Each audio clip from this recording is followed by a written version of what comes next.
Hello everyone, good morning. Welcome to Glance academy.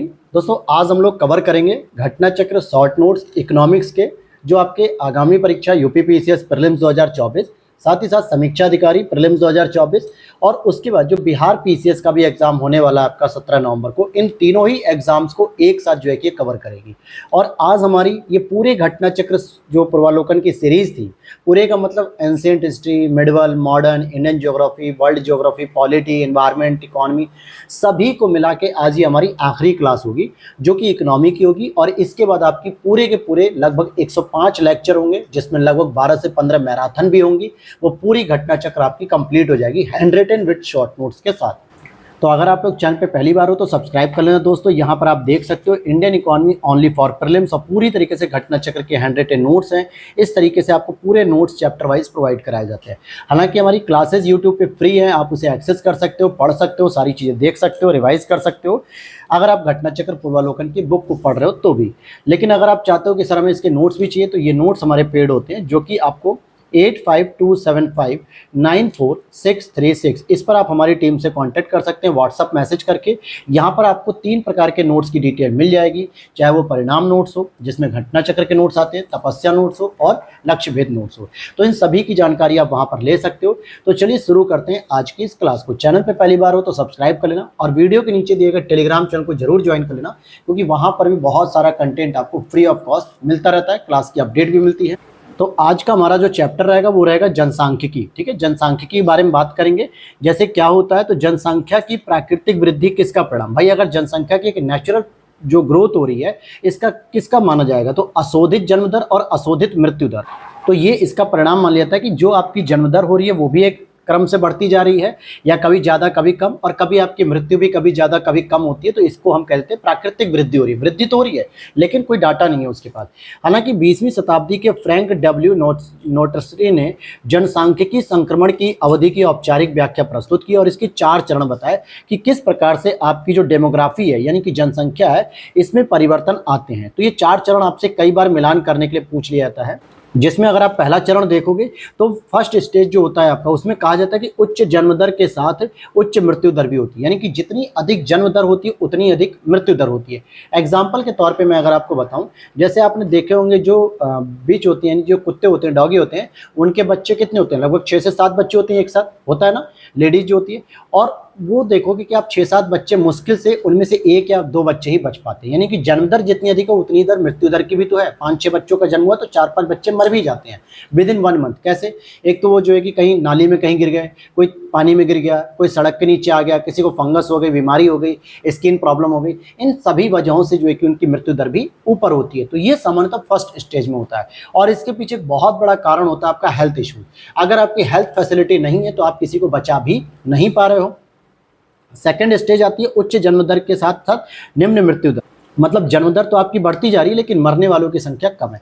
यहाँ पे third चरण दोस्तों जो है कि छूट गया है, प्लीज आप लोग गूगल से विजिट कर लीजिएगा। और फोर्थ चरण की बात करेंगे तो निम्न जन्म दर और निम्न मृत्यु दर, अर्थात पैदा होने की संख्या भी कम होती है और मरने की संख्या भी कम होती है, क्योंकि हेल्थ फैसिलिटी इतनी अच्छी हो जाती है कि हम बचपन से ही बच्चों को हर प्रकार की बीमारियों से बचाने का प्रयास करते हैं, टीके वगैरह लगते हैं, और उसी के हिसाब से जन्म दर भी कम रहती है। अब यहाँ देखोगे जनसंख्या वृद्धि के स्वरूप में एक दीर्घकालिक में घटित क्रमिक परिवर्तन को हम क्या कहते हैं, जनसांख्यिकी जननांकीय संक्रमण भी इसको हम बोलते हैं। स्थायी जनसंख्या संरचना की स्थिति में जन्म दर तथा मृत्यु दर दोनों ही नियंत्रित या समान होता है, जिससे जनसंख्या स्थिर बनी रहती है। अर्थात हम कह सकते हैं कि कहीं ना कहीं फोर्थ स्टेज को फॉलो कर रहा होता है, कि जिसमें जन्म दर और मृत्यु दर दोनों ही कंट्रोल होती है, बराबर होती है। अगर मान लो 6 बच्चों का जन्म हो रहा है तो उसी समय लगभग 6 या 5 बच्चों का मृत्यु भी हो जाती है। कोई जरूरी नहीं है कि जिसके यहाँ जन्म लिया उसी के यहाँ मृत्यु होगी, कहीं और भी मृत्यु हो सकती है।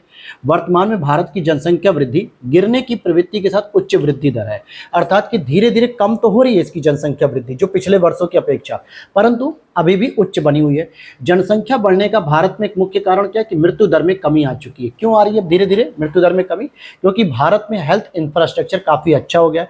प्राथमिक स्तर पे जो प्राथमिक चिकित्सालय होते हैं, आशा कार्यकर्ताएं होती हैं, वो सभी सुरक्षित माताओं को और जो है कि बच्चों को जो है कि जन्म वगैरह देने के लिए पूरी प्रयोग करती हैं, पूरा साथ देती है उनका। आगे देखेंगे माल्थस के अनुसार जनसंख्या नियंत्रण का सर्वाधिक प्रभावकारी उपयोग क्या है? जन्म नियंत्रण होता है। तो माल्थस ने कहा है कि अगर आपको जनसंख्या नियंत्रण करना है तो पहले तो आप जन्म का नियंत्रण करो, मतलब बर्थ पॉपुलेशन को कम करो। और ये हमारे यहाँ क्या हुआ, पूरे विश्व में ही सोचो, पूरे दौरान जो है कोविड के दौरान सभी लोग घर पे थे और बहुत जनसंख्या पैदा की सबने। नेक्स्ट, माल्थस ने कहा कि अपने जनसंख्या सिद्धांत में यह प्रतिपादित किया कि उत्पादन अंकगणितीय क्रम में बढ़ता है जबकि जनसंख्या ज्यामितीय क्रम में बढ़ती है। यानी कि जो आप प्रोडक्शन करते हो वो तो एक कैलकुलेटिव फॉर्म में बढ़ता है, लेकिन जो आपकी जनसंख्या होती है, जनसंख्या ज्यामितीय क्रम में बढ़ती है। टी माल्थस ने द माल्थुसियन थ्योरी, ये कई बार पूछता है कि माल्थुसियन थ्योरी क्या थी या किसने दी थी, तो इस नामक प्रसिद्ध सिद्धांत को प्रतिपादित किया गया जो कि जनसंख्या से संबंधित था। सीधा प्रश्न आ जाता है कि माल्थुसियन थ्योरी निम्नलिखित में से किससे संबंधित है? क्या वो आयात निर्यात से संबंधित है, जनसंख्या से संबंधित है, व्यापार सिस्टम से संबंधित है या बैंकिंग सिस्टम से संबंधित है? तो इस तरीके से प्रश्न आता है और इन्होंने अपना सारा का सारा फोकस जनसंख्या पर किया था। जनसंख्या की जननांकीय विशेषताओं में जनसंख्या का घनत्व, लिंगानुपात, ग्रामीण शहरी जनसंख्या, साक्षरता, आयु संरचना और जीवन प्रत्याशा, ये सभी चीजों को हम शामिल करते हैं डेमोग्राफिक डिविडेंड में। हालांकि अभी अगर हम देखेंगे, अभी हम आगे देखेंगे कि भारत की जनगणना कैसी थी, भारत की जनसंख्या का स्वरूप क्या था। अभी तो हम इसका थियरी पोर्शन पढ़ रहे हैं जो इंपॉर्टेंट होता है। कई बार होता है एक दो प्रश्न यहाँ से आ जाते हैं। भारत में नियमित और वैज्ञानिक ढंग से जनसंख्या गणना कब शुरू हुई थी? तो 1881 में। हालांकि अगर बात की जाए तो लॉर्ड मेयो के समय में 1872 में सबसे पहले की गई थी जनगणना, लेकिन वो कोई सिस्टमैटिक नहीं थी, रेगुलर नहीं थी, साइंटिफिक तरीके से नहीं थी। लेकिन 1881 में जब लॉर्ड रिपन का कार्यकाल होता है तो उस समय से इसको शुरू कर दिया जाता है। 2011 की भारत की जनगणना के लिए जो टाइटल था, आदर्श वाक्य था कि आवर सेंसस आवर फ्यूचर, यानी कि हमारी जनगणना हमारा भविष्य है। और ये देश की 15वीं जनगणना थी, जबकि स्वतंत्र भारत की अगर आप देखोगे तो स्वतंत्र भारत की 7वीं जनगणना थी, क्योंकि हमने 1951 से गणना शुरू कर दी और 2011 तक आप आओगे तो 7वीं जनगणना तक पहुंचोगे। जबकि अगर आप पूरे 1882 से देखोगे तो लगभग 15वीं जनगणना हो चुकी है ये। और आगे देख लेते हैं, यहाँ पे कुछ अवधि वगैरह भी मिलान करने को आता है। कई बार ये भी प्रश्न आते हैं कि किस अवधि में भारत की जो जनसंख्या के ट्रेंड थे वो क्या थे। जैसे 1901 से लेकर 1921 में क्या था? मंद वृद्धि थी। मंद वृद्धि थी यानी जनसंख्या धीरे धीरे ग्रो करती थी। उसके पीछे भी एक रीजन था भाई। क्यों? अगर देखो, जो साइंटिफिक रीजन आप उसे भी देखने का प्रयास किया करो। भाई पहले क्या होता था, लोगों के घर कच्चे होते थे, लोगों के पास घर नहीं होती थी, प्राइवेसी नहीं होती थी, इसलिए एक बच्चा हो गया बहुत है, उससे ज्यादा संख्या बढ़ाने की बात भी नहीं होती थी। 1921 से 51 तक के बीच में देखोगे तो वृद्धि तो हो रही थी, लेकिन स्थायी वृद्धि हुई थी। स्थायी वृद्धि का मतलब क्या होता है? जितनी वृद्धि आपके पिछले 10 सालों में हुई थी उतनी ही वृद्धि इस बार भी हुई है। 1951 से 1981 में जब भारत आजाद हुआ, धीरे धीरे जो है कि हमने भूमि सुधार किया, इंफ्रास्ट्रक्चर पे काम किया, हेल्थ व्यवस्था को अच्छा किया, लोगों को आवास मिलने शुरू हो गए, तो लोगों के पास सुविधाएं भी पहुंची स्वास्थ्य की और प्राइवेसी भी पहुंची। बहुत सारी सुविधाएं पहुंचने के साथ तेजी से जो है कि भारत की जनसंख्या की वृद्धि होने लगी। 1981 से 2001 के दौरान कम होने के निश्चित लक्षणों सहित तीव्र वृद्धि, क्योंकि आपको पता होगा इंदिरा गांधी गवर्नमेंट में परिवार नियोजन की एक योजना चलाई गई थी, जबरदस्ती नसबंदी करने वाला। उसका परिणाम ये हुआ कि आगामी 10 से 20 सालों में जनसंख्या में धीरे धीरे कमी आने लगती है, अर्थात कि तीव्र वृद्धि तो होती है लेकिन कम होने के साथ साथ। तो ये सभी उसके पीछे फैक्टर होते हैं। अगर आप इन सभी फैक्टर्स को अच्छे से समझ लेते हो तो आपको रटना नहीं पड़ता। अब बात करेंगे, भारत में 10 की जनसंख्या वृद्धि दर न्यूनतम रही थी कब? 2001 से लेकर 2011 के बीच में जो 10 की जनसंख्या वृद्धि है वो काफ़ी न्यूनतम थी, कम वृद्धि हुई थी।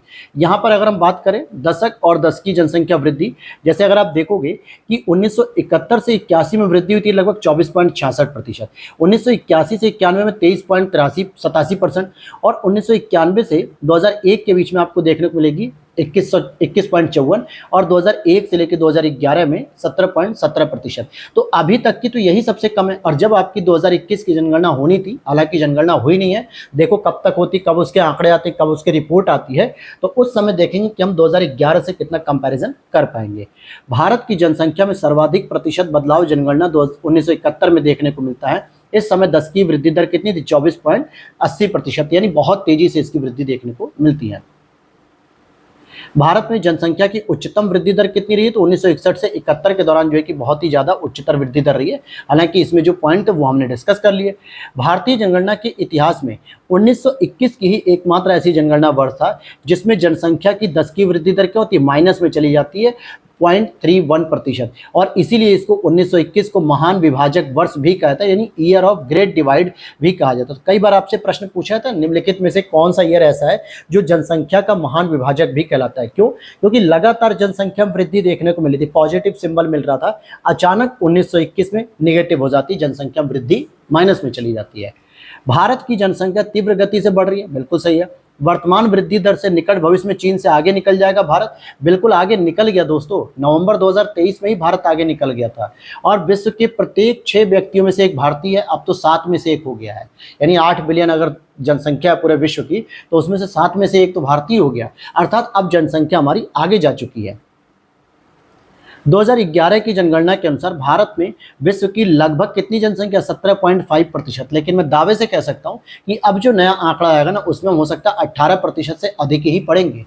और भारत की जनसंख्या 121 करोड़, लेकिन अब हम लोग जो पढ़ते हैं 140 करोड़ पढ़ते हैं। हालांकि ये अभी 2011 की जनगणना का ऑफिशियल रिकॉर्ड नहीं है। 2011 की जो जनगणना हम उसी को मानेंगे 121 करोड़, लेकिन बीच बीच में जो जनगणना होती रहती है, छोटे छोटे आंकड़े आते रहते हैं, तो उसकी बात की जाती है। जैसे अगर आप 2011 की जनगणना को फॉलो करोगे तो आप देखोगे कि लगभग 20 करोड़ के आसपास आपकी यूपी की जनसंख्या है। लेकिन अगर आप 5 फरवरी 2024 का अगर आप सुरेश खन्ना जी का उत्तर प्रदेश का बजट पढ़ोगे ना, तो उसमें उन्होंने स्पष्ट कहा है कि हम उत्तर प्रदेश की 24 करोड़ जनसंख्या के लिए बजट पेश कर रहे हैं। तो यहीं से क्या समझ में आ रहा है कि अब 20 करोड़ से बढ़ के 24 करोड़ हो चुकी है उत्तर प्रदेश की जनसंख्या। 2001 से 11 के दशक में जनसंख्या में 18.1 करोड़ की वृद्धि हुई थी। और जनसंख्या का सर्वाधिक घनत्व कहाँ पे है? दिल्ली में। अगर हम स्टेट की बात करते हैं तो हमारे राज्यों के नाम पे आ जाएगा बिहार, और वहाँ पे कितनी है आपकी जनसंख्या घनत्व? 1106 है आपका जनसंख्या घनत्व। यूपी का कितना दोस्तों? तो 829 है। तो ये चीजें भी हम एक साथ कनेक्ट करते हुए चलेंगे, जिससे आपकी चीजें और रिवाइज हो सके। अब जैसे यहाँ कह रहा है कि 2011 की जनगणना के अंतिम आंकड़ों के अनुसार ये 48.83, ये दोस्तों कुछ मिसिंग है पॉइंट, ठीक है, ये मिसिंग है, यहाँ पे 1-2 लाइन मिसिंग हो गई है।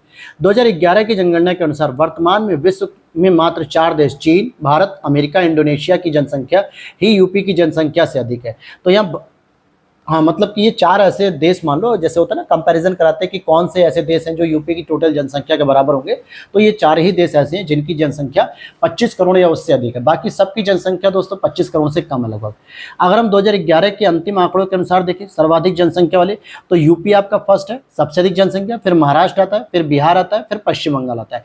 ये जनसंख्या में बात हो रही है। अगर हम क्षेत्रफल की बात करेंगे तो यूपी हमारा 4th नंबर पे आता है। आगे दे भी रहा है, इसी पॉइंट पे आगे चर्चा भी कर रहा है कि जनगणना 2011 के अनुसार राजस्थान एमपी के बाद क्षेत्रफल की दृष्टि से महाराष्ट्र का तीसरा स्थान आता है, जबकि जनसंख्या की दृष्टि से यूपी के बाद दूसरा स्थान आता है। तो हालांकि यहाँ पे प्रश्न में एमपी महाराष्ट्र को फोकस न करके अगर हम यूपी को फोकस करें तो क्षेत्रफल में सबसे पहले आपको राजस्थान मिलेगा, फिर आपको एमपी मिलेगा, फिर आपको महाराष्ट्र मिलेगा, और फिर उसके बाद आपका प्यारा अपना यूपी मिल जाएगा क्षेत्रफल के आधार पर। अब यहाँ पे देखते हैं 1991 की जनगणना के अनुसार सर्वाधिक 10 की वृद्धि वाला राज्य नागालैंड था, हालांकि अब इसकी जरूरत नहीं है। 2011 की जनगणना के अनुसार नागालैंड -0.6%, अब भारत का न्यूनतम 10 की वृद्धि वाला राज्य हो गया। सोचो 1991 में सबसे अधिक 10 की वृद्धि इसी राज्य में देखने को मिली पूरे भारत में, लेकिन अब क्या हुआ कि सबसे कम इसमें चलेगी, इवन की माइनस में, जबकि सर्वाधिक 10 की वृद्धि वाला राज्य कौन सा हो गया? अब मेघालय हो गया 27.9%। जैसे हमारे 20 पॉइंट कुछ है ना, 20% है, मतलब 20% से अधिक ही है मुझे जहां तक याद है। अब इसके साथ अगर हम देखते हैं यहाँ पे कि 2011 की जनगणना के अनुसार जनसंख्या की सर्वाधिक 10 की वृद्धि वाले 5 राज्य।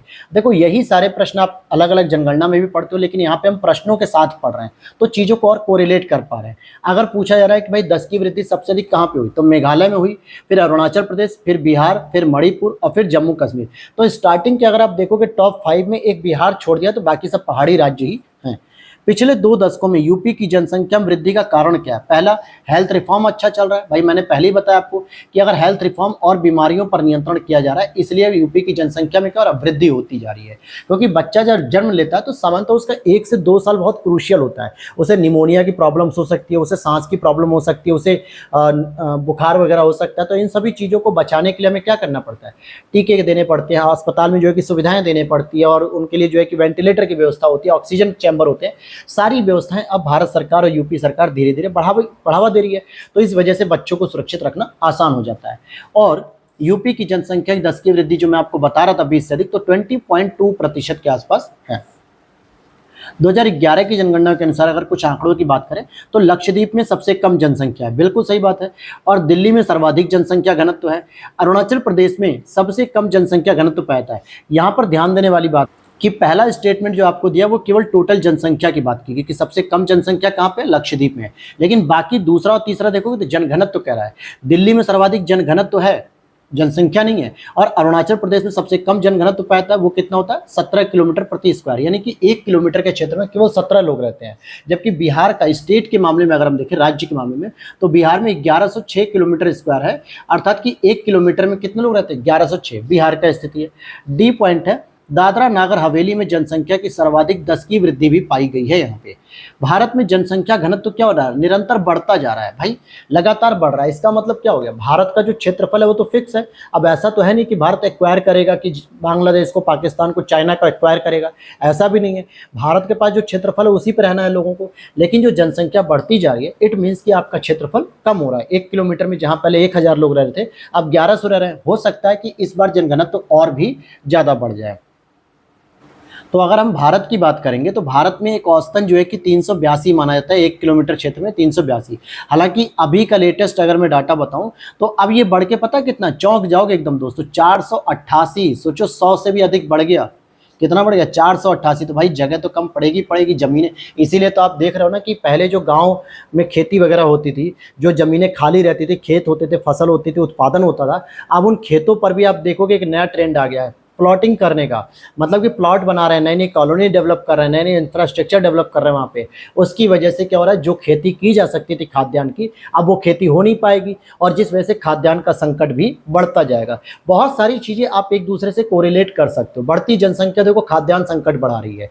एक ये भी तरीका हो सकता है कि भाई बढ़ती जनसंख्या को आपको आवास देना पड़ेगा। आवास के लिए भूमि है नहीं शहर में, खेतों में आओगे, खेतों में आने से जो खेत थे वो अब बदल गए आपके मॉल में, सिटीज़ में, घरों में, तो खेती कहाँ से हो पाएगी, पानी में तो होगी नहीं। आगे देखते हैं यहाँ पे कि 2011 की जनगणना के अनुसार 382 तो मैंने बताया, और अब 488 हो रहा है। देश में सर्वाधिक जनघनत्व वाले राज्य पूछा जा रहा है। अगर यूनियन टेरिटरीज भी इसमें जोड़ देगा तब तो हम दिल्ली को मान ही लेंगे, लेकिन जहाँ पे लगभग शायद 11,000 के आसपास है, 1 किलोमीटर क्षेत्र में 11,000 से अधिक लोग रहते हैं।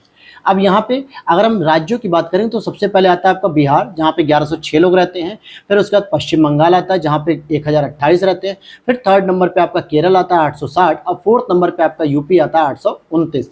अर्थात यूपी में 1 किलोमीटर क्षेत्र में लगभग कितने लोग रहते हैं, 829 लोग रहते हैं। अब यहाँ पर देख लेते हैं और आगे पॉइंट को कि 2011 की न्यूनतम जनसंख्या घनत्व वाला राज्य अरुणाचल प्रदेश है, जो कि 17 व्यक्ति प्रति वर्ग किलोमीटर। देखो इतना ही आसान प्रश्न जो है कि यहाँ पे पूछे जाते हैं यूपी पीसीएस में, या आरओ में, या बिहार पीसीएस भी ले सकते हो, कि ज़्यादा हाई तौबा वाले प्रश्न नहीं आते। हालांकि अब तो जनगणना वाले फैक्ट इतने रट लिए ना कि एग्जामिनर भी परेशान है कहाँ से पूछे, इसलिए 1 से 2 प्रश्न आते, वरना ज़्यादा आते भी नहीं। अब नई जनगणना है तो कुछ प्रश्न बनने की संख्या भी बने। 2011 में भारत का न्यूनतम जनघनत्व वाला केंद्र शासित प्रदेश कौन सा था, अंडमान निकोबार, जहाँ पे 46 व्यक्ति प्रति किलोमीटर थे। लेकिन ये यहाँ पे केंद्र शासित प्रदेश पूछ रहा है। अगर केवल राज्य पूछता दोस्तों तो आपका अरुणाचल प्रदेश आ जाएगा, 17 प्रति वर्ग किलोमीटर। भारत में प्रभावित साक्षरता दर की गणना 7 वर्ष एवं उससे अधिक उम्र की जनसंख्या से की जाती है। जैसे कई बार पूछा जाता है कि जो भारत की जनसंख्या है हमारी, जिसकी एजुकेशन हमारी 73% है, तो हम उसे किस उम्र से मापते हैं, तो 7 वर्ष या उससे अधिक के बच्चे को हम काउंट करते हैं साक्षरता में। अब ऐसा नहीं कि हम 1 साल 2 साल के बच्चे को भी उम्मीद करें कि वो कुछ बोल लेगा या कुछ पढ़ लेगा, उसे हम काउंट नहीं करते हैं। जनसंख्या में अगर हम जनगणना में अगर हम साक्षरता की बात करें तो हमारा जो अंतिम आंकड़ा था 73% था, जिसमें पुरुष जनसंख्या ने कितना पड़ा, 80.9%, यानी लगभग 81% के आसपास, और 64.6% ये लगभग जो है कि महिलाओं की साक्षरता है। आगे देख लेते हैं यहाँ पे 2011 के अंतिम आंकड़ों के अनुसार भारत के 5 सर्वाधिक साक्षर जिले। तो अगर हम भारत की बात करें तो सरचिप हो गया मिजोरम का, जहाँ पे एजुकेशन 97.91% है। फिर दूसरा आइजोल हो गया मिजोरम का 97.989%। फिर माहे पुदुचेरी का, फिर कोट्टायम केरल का, फिर पथानीमथिट्टा केरल का। अब यहाँ पे देखो जब जिले की बात कर रहा था ना तो मिजोरम आ गया टॉप पे, टॉप 1 टॉप 2। जब राज्य की बात होती है तो सबसे ज़्यादा एजुकेशन आपके लगभग 96% के आसपास केरल में पाई जाती है। तो जिले और राज्य दोनों में अंतर हो जाएगा। जैसे यहाँ कह भी रहा है कि सर्वाधिक साक्षरता प्रतिशत वाले जो 5 भारतीय राज्य हैं वो कौन सा है, केरल है 94%, मिजोरम फिर आता है सेकंड 91.3, और फिर गोवा आता है 88.7, और त्रिपुरा आता है 2%। 2011 के अनुसार सर्वाधिक महिला साक्षरता वाले राज्य, तो केरल में ही सबसे अधिक महिला साक्षरता है, मिजोरम में ही सबसे अधिक है, फिर गोवा में ही है, तो देखो त्रिपुरा। अर्थात देखा जाए तो लगभग टॉप 3 या टॉप 4 तो सेम है, चाहे आप टोटल साक्षरता में देख लो या फिर महिलाओं की साक्षरता में देख लो। अब यहाँ पर अगर हम देखते हैं कि 2011 की जनगणना के अनुसार भारत का मिजोरम जो कि राज्य साक्षरता एवं नगरीकरण के स्तर पे भारत में सेकंड नंबर पे आता है। यानी भारत में सेकंड नंबर पे नगरीकरण में भी आता है और साक्षरता में भी आता है। साक्षरता दर में जो प्रथम स्थान है वो केरल का है, नगरीकरण में जो प्रथम स्थान है वो गोवा का है। लेकिन जब सेकंड नंबर की बात होती है तो नगरीकरण में भी सेकंड नंबर पे मिजोरम आ गया और साक्षरता में भी मिजोरम आ गया। जनगणना 2011 के अंतिम आंकड़ों के साथ 4 सबसे कम साक्षरता वाले राज्य, तो सबसे कम पढ़ा लिखा बेचारा कौन सा? बिहार। हालांकि अब बिहार शिक्षा मंत्री और बिहार मुख्यमंत्री जी ने शिक्षा की एक नई अलग जगाई है, जहां पे अभी इसी बार जो है कि लगभग 2000 के आसपास पोस्ट आई है, 1900 प्लस प्रशासनिक विभाग में आई है जो बीपीएससी के द्वारा होगी। बाकी टीचरों की वैकेंसी लगभग 3 से 4 लाख हो चुकी है। जब ये टीचर जो है कि वहाँ के बच्चों को एजुकेट करेंगे, पढ़ाएंगे, तो बिहार का भी शैक्षिक स्तर में काफ़ी परिवर्तन देखने को मिलेगा। फिर अरुणाचल प्रदेश होता है सेकंड नंबर पे, फिर राजस्थान और झारखंड आता है। यूटी में सर्वाधिक साक्षरता की बात करेंगे, अगर हम यूनियन टेरिटरीज की बात करेंगे तो यहाँ पर आप देखोगे कि लक्षद्वीप जो है कि सबसे अधिक साक्षर 91.8%, दमन और दीप 87.1%, अंडमान और निकोबार द्वीप समूह 86.6%, दिल्ली 86.2%, चंडीगढ़ 86 और पुदुचेरी 85.8%। सोचो दोस्तों कि दिल्ली जो है कि इतना हमारा देश की राजधानी है, इतना जो है कि डेवलप है, फिर भी लक्षद्वीप, दमन द्वीप, अंडमान निकोबार से जो है कि कम पढ़ा लिखा है। अब आप कहोगे सर दिल्ली में जनसंख्या भी तो लगभग 2.5-3 करोड़ की है, इतना तो जो है कि सारे यूनियन टेरिटरी में ला लो तो नहीं बनेगी। बात आपकी सही है, लेकिन फिर भी दिल्ली में स्कूलों की व्यवस्था भी तो अच्छी है, परिवार क्यों नहीं पढ़ा पा रहे हैं? या तो शिक्षा महंगी हो रही है या फिर जो है कि परिवार इंटरेस्टेड नहीं है। ठीक है, बहुत सारी चीजें होंगी। 2011 की जनगणना के अनुसार भारत का सर्वाधिक ग्रामीण साक्षरता वाला राज्य कौन सा, जो गांव के स्तर पर सबसे अधिक साक्षर है, तो उसका भी नाम अगर हम लेंगे तो केरल ही पहले पे आएगा और सेकंड नंबर पे गोवा आ जाएगा। यहां से आपका मिजोरम साइड हो जाएगा। जबकि सर्वाधिक नगरीय साक्षरता कौन है? मिजोरम में। तो आप देख पा रहे हो कि साक्षरता के मामले में यही 2-3 राज्य ही घूम रहे हैं, केरल, मिजोरम, त्रिपुरा, गोवा, शहरीकरण वगैरह, इन्हीं सबके बीच में घूम रहा है सारा मामला। जनगणना 2011 के अनुसार यूपी की साक्षरता दर कितनी? 67.7%, जिसमें पुरुषों की जन साक्षरता कितनी? 77.3% और महिलाओं की 57.2%। अब यहाँ पर देखते हैं, यहाँ पे 2011 की जनगणना के अनुसार यूपी के सर्वाधिक साक्षरता वाले जिले, जो सबसे अधिक साक्षर है, वो हो जाएगा आपका गाजियाबाद हो जाएगा 85%, फिर उसके बाद इटावा हो जाएगा, फिर औरैया हो जाएगा। और अगर सबसे न्यूनतम की बात करें तो यहाँ पे दिया हुआ भी है, जनगणना 2011 यूपी का न्यूनतम साक्षरता दर वाला जो जिला है वो श्रावस्ती, जहाँ पे सबसे कम एजुकेशन है। हालांकि श्रावस्ती आपके तीनों श्रेणियों में जो है कि टॉप पर है। तीनों श्रेणियों का मतलब क्या हो गया कि यहाँ पे टोटल साक्षरता भी सबसे कम है, यहाँ पे मेल साक्षरता यानी कि पुरुषों की साक्षरता भी सबसे कम है, और यहाँ पे फीमेल की साक्षरता भी सबसे कम है। तीनों ही कैटेगरी में यूपी का सबसे टॉप पे रहता है कम साक्षरता के मामले में। सर्वाधिक लिंगानुपात वाला जिला अगर आप देखोगे तो जौनपुर में 1024 हो जाएगा, और न्यूनतम जनघनत्व वाला जिला आपको ललितपुर में देखने को मिलेगा। आगे देखते हैं यहाँ पे, जबकि नगर निगम क्षेत्र की जनसंख्या के आधार पर राज्य का सर्वाधिक जनसंख्या वाला नगर कौन सा हो जाएगा? तो गाजियाबाद हो जाएगा। अब यहाँ पर देखते हैं कि 2011 के जनगणना के अंतिम आंकड़ों के अनुसार भारत में पुरुष और महिला का जो साक्षरता दर है वो अंतराल भी आपसे पूछा जाता है कई बार। तो पुरुष साक्षरता, जैसे हमारी टोटल जो साक्षरता दर है वो कितनी है? 73% है, जिसमें पुरुष है 80.9% साक्षर, महिलाएं 64.6% साक्षर। तो इन दोनों में जो अंतर है वो कितना है? 16.3% का साक्षरता का अंतर देखने को मिलता है। 2011 के अनुसार पुरुष और स्त्री साक्षरता के प्रतिशत दरों में न्यूनतम अंतर वाले 4 राज्य कौन से, जहां पे बहुत कम अंतर है? जैसे मेघालय, मतलब क्या हो गया कि यहाँ पर पुरुष और महिलाएं लगभग जो है कि बहुत एजुकेटेड है बराबर रूप में। मिजोरम, केरल, नागालैंड। सोचो केरल की जब 94% साक्षरता है तो इसमें 92 तो केवल महिलाओं की साक्षरता है दोस्तों, तो कम तो है नहीं, अंतर बहुत ही कम हो गया। 2011 में यूपी में पुरुष और महिलाओं की साक्षरता का अंतर, तो भाई टोटल हमारे साक्षरता कितनी है? 67.7%, जिसमें पुरुष हो गया 77.3 और महिला हो गया 57.2। तो अब इसमें जो अंतर निकलेगा वो हो जाएगा आपका 20.1%। 2011 की जनगणना के अनुसार बिहार राज्य में पुरुष और महिला साक्षरता दर, तो पुरुष हो जाएंगे 71.2 और महिला हो जाएंगे 51.5।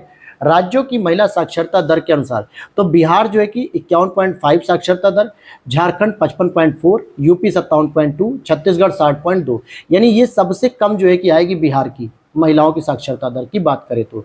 अब आगे देखते हैं 2011 की अंतिम आंकड़ों के अनुसार लिंगानुपात की बात करें तो 1000 पे 943, यानी जो भारत में इस समय लिंगानुपात है वो कितना है भारत में, तो आप देखोगे भारत में 1000 पुरुषों पे लगभग 943 महिलाएं, कितनी महिलाएं हैं दोस्तों, 943। और इसमें भी सर्वाधिक जो है कि सबसे कम किसकी है, तो हरियाणा की है, सबसे कम हरियाणा की है। यहाँ देखते हैं कि जनगणना के अंतिम आंकड़ों के अनुसार देश में प्रति 1000 पुरुषों पर महिलाओं की संख्या सबसे अधिक केरल में, यानी 1000 तो वहाँ पे केवल पुरुष हैं और वहाँ पे 84 महिलाएं एक्स्ट्रा हैं। तमिलनाडु में 996 है, मणिपुर में 992 है, मेघालय में आपका 989 है। तो ठीक ठाक है, तमिलनाडु भी अच्छा है और मणिपुर भी अच्छा है और साथ ही साथ मेघालय भी। और वहीं पे अगर आप यूनियन टेरिटरीज में देखोगे ना तो सबसे ज़्यादा जो लिंगानुपात देखने को मिलेगा दोस्तों वो मिलेगा आपको पुदुचेरी का 1037। अच्छा 2011 में सबसे कम लिंगानुपात वाला राज्य कौन सा हो गया, तो हरियाणा जहाँ पे 879 है, सिक्किम 890 है, पंजाब 895 है, यूपी आपका 912, बिहार आपका 918 है। तो सोचो यूपी से अच्छा तो बिहार है। 2011 में दमन दीव का लिंगानुपात 618 है जो कि यूनियन टेरिटरीज में सबसे कम है, और सबसे अधिक किसका है, तो पुदुचेरी का है। जनगणना 2011 के अनुसार यूपी में स्त्री पुरुष अनुपात लिंगानुपात कितना, तो 912 है 1000 महिलाओं पे, मतलब 1000 पुरुषों पे। 2011 के अंतिम आंकड़ों के अनुसार सर्वाधिक लिंगानुपात वाला जिला कौन सा है, माहे, जहाँ पे 1184 जो है कि लिंगानुपात है, और जबकि न्यूनतम लिंगानुपात वाला जिला कौन सा है, दमन, जहाँ पे 534 है केवल। 2011 सर्वाधिक लिंगानुपात वाले 5 जिले कौन से हो गए, अब देखो जिले पूछ रहा है, तो माहे हो गया 1184, फिर अल्मोड़ा हो गया जो कि 1139, और कन्नूर हो गया केरल 1136। हालांकि इस तरीके के प्रश्न बहुत बनते नहीं है, लेकिन हाँ जटिलता लाने के लिए, पेपर को थोड़ा टफ करने के लिए ऐसे प्रश्न रख दिए जाते हैं। आगे देखते हैं यहाँ पे 2011 के न्यूनतम लिंगानुपात वाले 5 जिले, अब देखो दमन दीव हो गया, लेह हो गया, तवांग हो गया, फिर सिक्किम, दादर नगर। यहाँ पे बात करेंगे कि भारत में शिशु लिंगानुपात कितना, 919। अभी मैंने बताया था आपको महिलाओं का लिंगानुपात यानी कि जो वयस्कों का होता है वो कितना होता है, 943, यानी 1000 पुरुषों पे 943 क्या है, महिलाएं हैं। लेकिन बच्चों पे अगर हम देखें तो 1000 लड़कों पे, मतलब लड़कों पे 919 लड़कियां हैं केवल। तो यहाँ पे शिशु लिंगानुपात की बात करें तो यूपी में कितना है, 902, जबकि वयस्कों का कितना 912 है, और एमपी में कितना 918। तो आपको यूपी का वयस्क वाला भी याद रखना है और बच्चों का वाला भी याद रखना है। बिहार में देखिए, बिहार में बच्चों की स्थिति अच्छी है भाई, 935 है, जबकि वयस्कों का था 918, और राजस्थान में तो 888 चल रहा है। जनगणना 2011 के अनुसार 2011 के अनुसार अनुसूचित जाति की सर्वाधिक जनसंख्या, ये कई बार प्रश्न पूछा था, इंपॉर्टेंट है दोस्तों ये वाला, सर्वाधिक अनुसूचित जाति पूछ रहा है, यानी कि ये क्लियर होना चाहिए दिमाग में, एससी के बारे में पूछ रहा है। अवरोही क्रम का मतलब क्या हो गया, सबसे अधिक, फिर उससे कम, फिर उससे कम, फिर उससे कम। तो यहाँ देखोगे कि पंजाब में हो जाएगा 31.9, हिमाचल प्रदेश 25.2, पश्चिम बंगाल 23.5, यूपी में 20.7। अब यहाँ पे देखो आपके दिमाग में आएगा कि सर एमपी में तो बहुत अधिक है, लेकिन मुझे लगता है कि शायद ये ऑप्शन के अकॉर्डिंग किया गया, जहाँ पे ऑप्शन थे। आपको यूपी के अकॉर्डिंग अगर देखोगे तो यूपी में 20.7%, यूपी की जितनी भी जनसंख्या है 20 करोड़ अकॉर्डिंग टू 2011 की जनगणना, उसका लगभग 20% लगभग कौन है, आपके अनुसूचित जाति है, एससी कैटेगरी। अब यहाँ पे अगर हम पूछे अनुसूचित जाति के लिए आरोही क्रम, तो भैया सबसे अधिक आप देखोगे यूपी, वेस्ट बंगाल, फिर बिहार, फिर तमिलनाडु, फिर आंध्रा। जबकि अगर हम पूरे की बात करें तो एमपी में भी सबसे अधिक अनुसूचित जाति देखने को मिलती है। नॉर्थ ईस्ट की अगर हम बात करें कि भारत के उत्तर पूर्वी राज्यों में अनुसूचित जाति यानी एससी की जनसंख्या बहुत कम है, इवन कि अरुणाचल प्रदेश जैसे क्षेत्रों में तो 0 पाई जाती है। और उत्तर पूर्वी राज्यों में कृषि के अंतर्गत भूमि का प्रतिशत भी क्या है, बहुत कम। क्यों, क्योंकि वहाँ पे भूमि नहीं है, बल्कि पर्वतीय क्षेत्र है, पठारी क्षेत्र है, जंगली क्षेत्र है, और इसीलिए पेड़ों को काट काट के वहाँ पे क्या किया जाता है, खेती के लिए झूम खेती की जाती है। जनगणना 2011 के अनुसार देश की कुल जनसंख्या में अनुसूचित जनजातियों यानी कि एसटी की बात करें, शेड्यूल्ड ट्राइब, इनका योगदान कितना 8.6% है। जबकि अगर एससी की बात करोगे तो लगभग 16% के आसपास एससी देखने को मिलेंगे पूरे देश की जनसंख्या में। फिर यहाँ पर देख लेना 2011 जनजातीय आबादी जो कि आदिवासी के तौर पे सर्वाधिक प्रतिशत राज्यों में कहाँ पे मिलेगा जनजातीय होगा, तो मिजोरम में मिलेगा 94.4%, जबकि यूनियन टेरिटरीज होगी तो लक्षद्वीप में मिलेगा 94.8%। ये एसटी कैटेगरी की बात हो रही है, यानी कि जनजातियों की। और अनुसूचित जनजातियों की सर्वाधिक जनसंख्या वाला राज्य आपका एमपी भी है। अब यहाँ पे देखते हैं 2011 की क्या पढ़ना है हमको, अनुसूचित जनजाति अर्थात एसटी की बात कर रहे हैं। तो आरोही क्रम में देखिए तो सबसे आपको जो कम से ज़्यादा की ओर जाओगे तो दिएगा ऑप्शन के अकॉर्डिंग अरुणाचल, मिजोरम, नागालैंड, मेघालय। ये जनसंख्या के आधार पर दिया हुआ या ऑप्शन के अकॉर्डिंग भी हम इसे मान सकते हैं। भारत में अगर हम बात करें सबसे अधिक अब कौन सी जनजाति हो गई है, तो आप देखोगे भील जनजाति हो गई। पहले क्या थी, गोंड थी, लेकिन अब भील की जनसंख्या बढ़ गई तो भील आ गई आपके पहले नंबर पे। दूसरे नंबर पे आपकी गोंड आ चुकी है। फरवरी 2000 में सरकार ने राष्ट्रीय जनसंख्या नीति 2000 घोषित की थी, यानी कि इससे पहले जो जनसंख्या नीति है, जो लेटेस्ट वाली राष्ट्रीय जनसंख्या नीति 2000 है, इसी के अंतर्गत अशोधित जन्म दर को वर्ष 2010 तक कम करके 21.0% प्रति हजार लेकर आना है। राष्ट्रीय जनसंख्या नीति के अंतर्गत निर्मित 10 वर्षीय कार्य योजना का अंग क्या, स्वयं सहायता समूहों को की उच्चतर संलग्ना भी इसमें देखनी जाती है। अब जैसे कौन कौन से हो सकते हैं, अगर हम देखें इसमें 10 वर्षों के लिए निःशुल्क और अनिवार्य प्रारंभिक शिक्षा, विवाहों एवं गर्भधारण का अनिवार्य पंजीकरण। 2010 तक कुल प्रजनन दर 2.1% तक लाना था, लेकिन अब उसको जो है कि 2% से भी नीचे लेके जाया जा रहा है। अब यहाँ पर अगर हम देखते हैं कि भारत की राष्ट्रीय जनसंख्या नीति जो 2000 आई हुई है, किस एक वर्ष तक जनसंख्या स्थिरता प्राप्त करने का हमारा दीर्घावधिक लक्ष्य 2045 तक हमें लाना था, लेकिन इसे हमने संशोधित करके 2070 तक कर दिया दोस्तों। अब क्या कर दिया, तो 2070 तक कर दिया गया। यानी पहले कोशिश तो ये थी कि चलो यार 2045 तक हम जनसंख्या को स्थिरता प्रदान कर देंगे, मतलब जितनी जन पैदा होंगे उतने मर भी जाएंगे, लेकिन अब इस टारगेट को 2070 तक कर दिया गया है। प्रजनन के प्रतिस्थापन स्तर यानी कि replacement of level of fertility तक पहुंचने के लिए जनसंख्या की कुल प्रजनन दर, टोटल फर्टिलिटी रेट कितनी होनी चाहिए, 2.1 बच्चे प्रति महिला होनी चाहिए। आगे देखते हैं यहाँ पे शिशु मृत्यु दर 1000 जीवित जन्मों के अपने पहले जन्मदिन। अब यहाँ पे देखो पहले जन्मदिन से पहले मरने वाले बच्चों की संख्या का अनुपात है। ये अच्छी बात है, ये बहुत जानकारी जरूरी है। पहली चीज आपने क्या सीखी कि जो शिशु मृत्यु दर की बात होती है वो 1000 जीवित बच्चों पर होती है, लेकिन हम कितने वर्ष के बच्चों को मानते हैं शिशु, जो बच्चा अपना 1 साल भी कंप्लीट नहीं कर पाता, उससे पहले ही अगर वो मर जा रहा है तो उसे हम शिशु जन्म दर मृत्यु दर कहेंगे। क्योंकि यहाँ क्या लिख रहा है कि पहला जन्मदिन से पहले ही मर जाए, अर्थात 365 दिन भी वो इस धरती पर न गुजार पाए। एसआरएस की रिपोर्ट जो मई 2022 में आई थी, लेटेस्ट है, इसने कहा कि भारत में शिशु मृत्यु दर 28 प्रति हजार जीवित जन्मों पर है, ग्रामीण क्षेत्रों में 31 और शहरी क्षेत्रों में 19। अर्थात कि क्या है कि गांव में अभी भी 1000 पे 31 बच्चे मर जा रहे हैं, शहरों में क्या है तुरंत हॉस्पिटल वगैरह सुविधा मिल जा रही है इमरजेंसी केस में, तो तुरंत हॉस्पिटल में बच जा रहे हैं। तो यहाँ पर अगर हम एवरेज देखें तो 28 है हमारे यहाँ। भारत में जन्म मृत्यु दर रजिस्ट्रीकरण अधिनियम 1969 के तहत बच्चे के जन्म के 21 दिन के भीतर ही उसका संबंधित राज्य यूनियन टेरिटरी से पंजीकरण करवाना अनिवार्य है।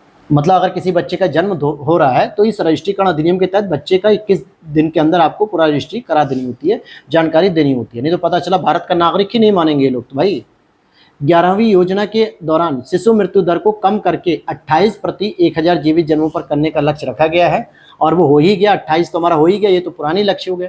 किस मंत्रालय या संगठन ने यूथ इन इंडिया रिपोर्ट 2022 जारी की, तो सांख्यिकी और कार्यक्रम मंत्रालय, जिसको मॉस्टी भी बोलते हैं।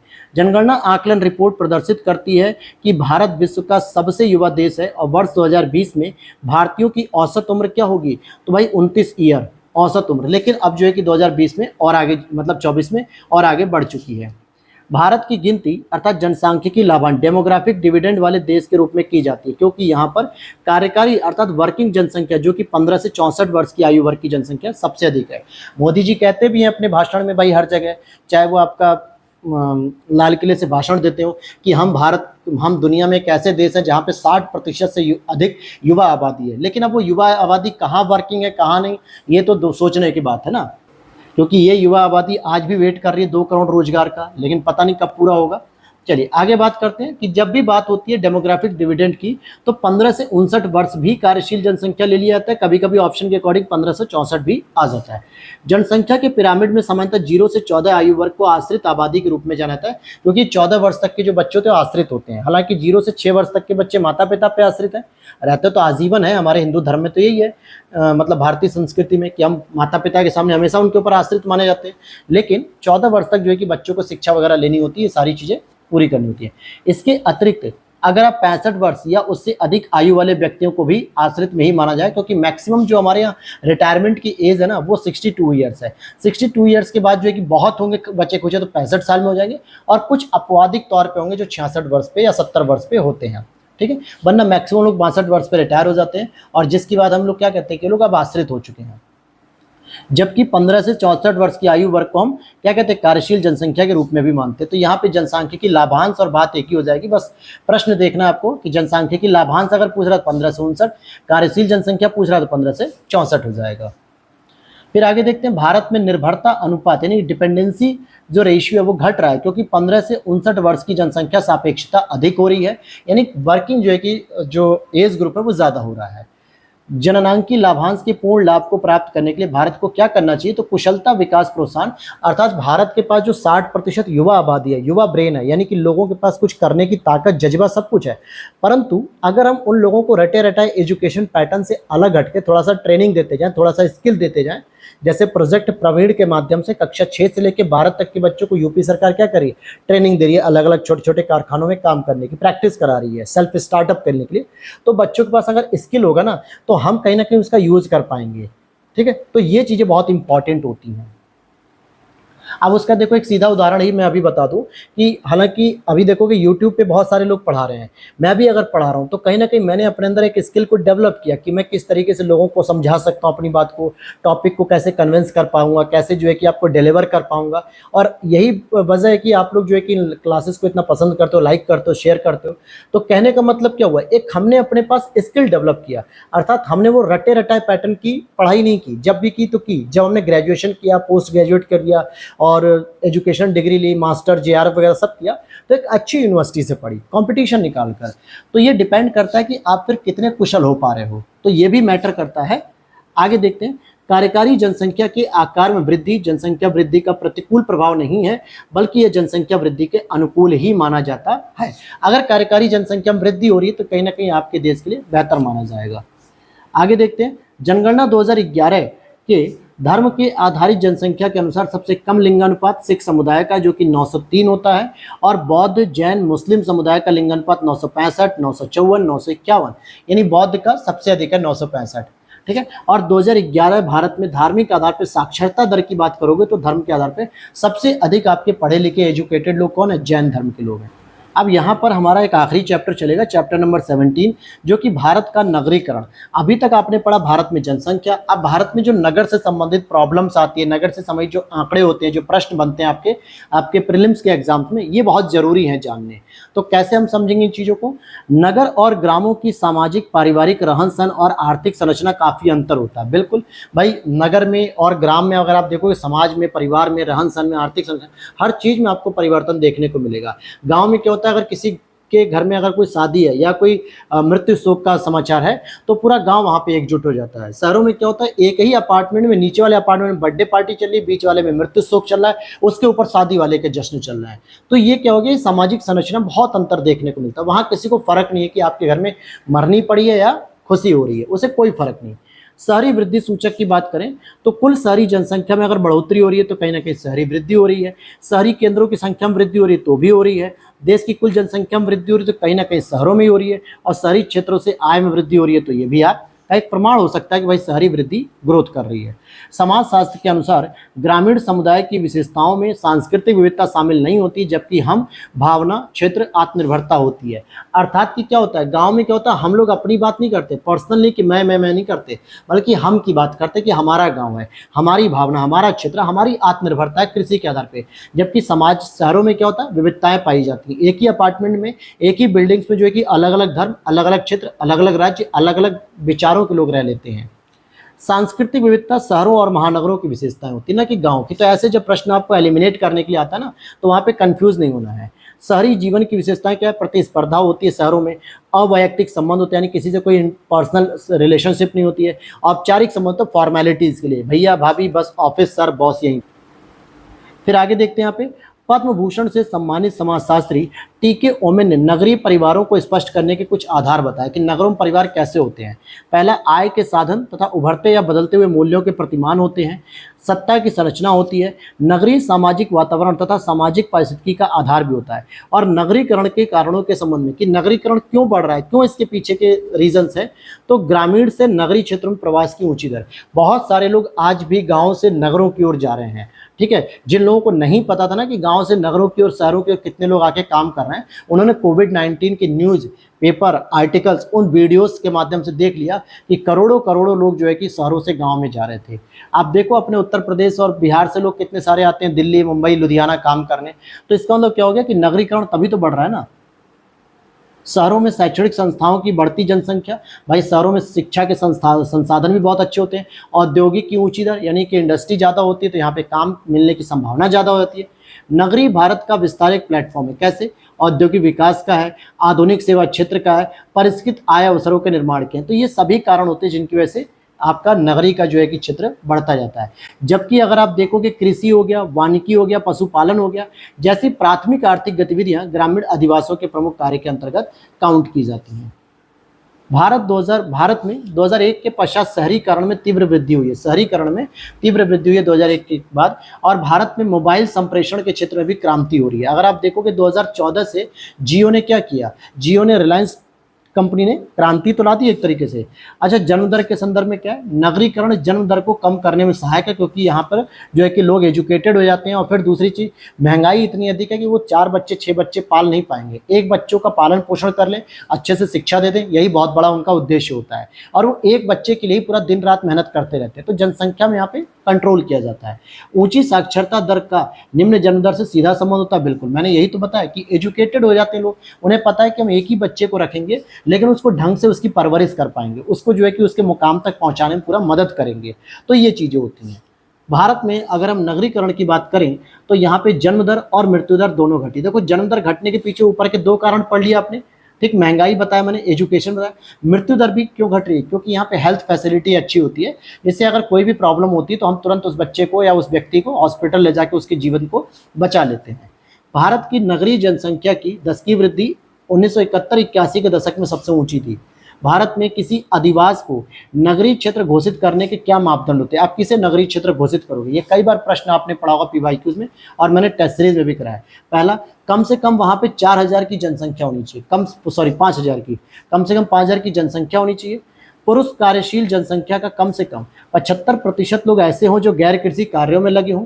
कम से कम 400 व्यक्ति प्रति वर्ग किलोमीटर जनघनत्व होना चाहिए, यानी कि 400 लोग से ज्यादा रहने चाहिए 1 किलोमीटर के क्षेत्र में। अब 2011 की जनगणना के अनुसार भारत की कुल जनसंख्या जो इतनी है लगभग, ठीक है, 121 करोड़ में इन शॉर्ट बोलता हूँ, जिसमें ग्रामीण जनसंख्या 68.9% है और शहरी जनसंख्या 31.1% है। तो ये आपकी ग्रामीण और शहरी जनसंख्या का रेशियो हो गया। अब देखते हैं यहाँ पे 2011 में भारत में शहरों में रहने वाले लोगों की संख्या कितनी है? लगभग 37 करोड़ है। और भारत में सबसे कम नगरीय जनसंख्या वाला राज्य कौन सा? सिक्किम, यानी यहाँ पे नगर बहुत ही कम है। सेकंड अरुणाचल प्रदेश, थर्ड नागालैंड, और यूनियन टेरिटरीज में अगर देखोगे तो लक्षद्वीप है, जहाँ पे नगरीकरण है ही नहीं। सर्वाधिक शहरीकृत राज्य की बात करेंगे तो महाराष्ट्र नहीं होगा दोस्तों, तमिलनाडु होगा, क्योंकि शहरीकृत राज्य की बात करें जहाँ पे शहर बहुत अच्छे से बने हैं, लेकिन उन शहरों में जनसंख्या सबसे अधिक अगर बात करें शहरी आबादी की तो महाराष्ट्र आएगा आपका। तो दोनों में बात को समझना है, शहरीकृत राज्य पूछ रहा है या शहरी आबादी पूछ रहा है। अधिकतम जनसंख्या घनत्व तो कहाँ पे? दिल्ली में। सबसे कम जनसंख्या घनत्व अरुणाचल प्रदेश में। तो इसके बाद अगर आप देखोगे इसे कि जनगणना 2011 के अंतिम आंकड़ों के अनुसार देश के सर्वाधिक जो नगरीकृत 5 राज्य है ना, वो गोवा हो गए, सबसे अधिक गोवा है। फिर दूसरे नंबर पे मिजोरम, अभी हमने बताया था कि साक्षरता में भी दूसरे नंबर पे आता है केरल के बाद, और नगरीकरण में भी गोवा के बाद सेकंड नंबर पे आता है मिजोरम। तो ये बड़ा कह सकते हो कि एक तरीके से क्लैश कर गया कि दोनों ही पोजीशन इसको सेकंड नंबर पे मिल गई। तमिलनाडु थर्ड नंबर पे आता 48% के साथ। ये नगरीकृत शहरों के बारे में बात की जा रही है। आगे देखते हैं, जनगणना 2011 के अनुसार सभी यूनियन टेरिटरीज में अंडमान निकोबार सबसे कम नगरीकृत है, और यूनियन टेरिटरीज और नगरीकृत जनसंख्या का प्रतिशत। अब यहाँ पर बात करेंगे कि दिल्ली में 97.5%, लगभग दमन दीव में 75.2 और चंडीगढ़ में 97.3। ये 3 याद रख लेने आपको नगर की जनसंख्या। यानी सोचो दिल्ली में तो कोई गांव जैसा क्षेत्र ही नहीं है, बस थोड़ा सा विलेज होता है जो आपका जड़ोदा हो गया, वजीराबाद हो गया, बुराड़ी हो गया, जो यमुना पार के जो क्षेत्र होते हैं वो विलेज के रूप में जाने जाते हैं, क्योंकि आज भी वो विलेज लिखते हैं अपने आगे कि विलेज वजीराबाद, विलेज जो है कि जगतपुर गाँव। तो ये इस तरीके। बाकी तो आप देखो 97.5% पूरा का पूरा दिल्ली किस में आ गया? शहर में आ गया। अब आगे बात करेंगे 2011 की जनगणना के अनुसार, अगर हम बात करें 2011 की ग्रामीण जनसंख्या का सर्वाधिक अनुपात कितना? तो 90% हिमाचल प्रदेश में देखने को मिलता है ग्रामीण जनसंख्या का प्रतिशत के रूप में। सेकंड नंबर पे बिहार आता है 88, थर्ड नंबर पे आपका आसाम आता है। यूपी की बात करेंगे तो यूपी में लगभग 77.7% जनसंख्या गाँव में रहती है, और लगभग 22.3% जनसंख्या आपकी शहरी जनसंख्या होती है।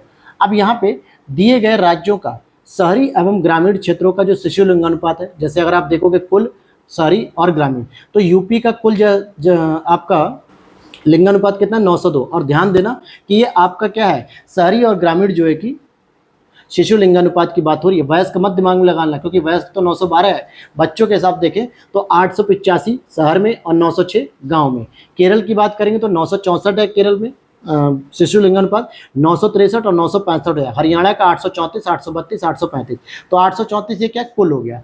अब यहाँ पर देखते हैं हम लोग यहाँ पर, और ये हमारा आखिरी पॉइंट होगा दोस्तों कि जनसंख्या के व्यवसायिक ढांचे को व्यक्त करता है क्या, विभिन्न व्यवसायों में कार्यकारी जनसंख्या का जो वितरण है ये जनसंख्या का व्यवसायिक ढांचा प्रस्तुत करता है। तो यहाँ पर आप देखोगे कि आज बहुत ही लंबे समय के बाद आपकी पूरी क्लास कंप्लीट हो गई है, लेकिन मैंने सारी क्लास बहुत अच्छे से पढ़ाई है। अगर आपके पास अगर हैंड रिटन नोट्स हैं हमारे ये वाले घटना चक्र के, और उसके साथ अगर आप मेरी क्लासेस को देखते हो, अगर क्लासेस पूरी नहीं भी देख पा रहे हो तो मैराथन देख लो, क्योंकि उन सारी क्लासेस को मैंने मर्ज कर रखा है मैराथन के रूप में। एक बार बैठो 2-2.5 घंटे में एक मैराथन निपटाते जाओ, वहाँ से आप बहुत सारी चीज़ों को रिवाइज कर पाओगे। और किस तरीके से जो प्रश्न बनते हैं, जो मैं आपको बीच बीच में एक्स्ट्रा फैक्ट बताता हूँ, क्वेश्चन के पैटर्न को बताता हूँ, ये सभी आपकी तैयारी को बहुत ही बेस्ट कर देगी और बहुत अच्छे मार्क्स आपके रहेंगे। प्रीलिम्स क्वालिफाई करने के लिए कोई टेंशन नहीं होगी, लेकिन उसके लिए आपको पढ़ना पड़ेगा।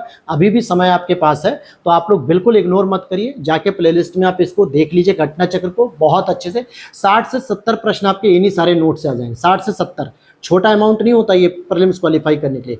प्रीलिम्स के लिए आपको 100 प्लस चाहिए होते हैं, मान के चलो 90-95 के बीच में मेरिट रहती है, लेकिन आप 100 का टारगेट भी लेके चलो तो 60 से 70 तो केवल इन्हीं सारे नोट से मिल जाएंगे। तो ये थी पूरी आज की क्लास, और इसी के साथ मिलते हैं हम लोग नेक्स्ट वीडियो में।